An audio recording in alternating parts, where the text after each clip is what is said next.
работает нормально.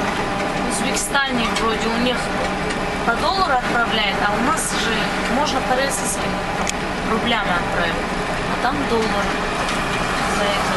Так, ну, нормально пока работаем. Ваши друзья, знакомые уехали? Нет, не уехали. Работают все. Интеграция очень тяжело. И немножко, когда мы приехали, хорошо было. Все можно побыстрее, можно без рассказа. Очень тяжело.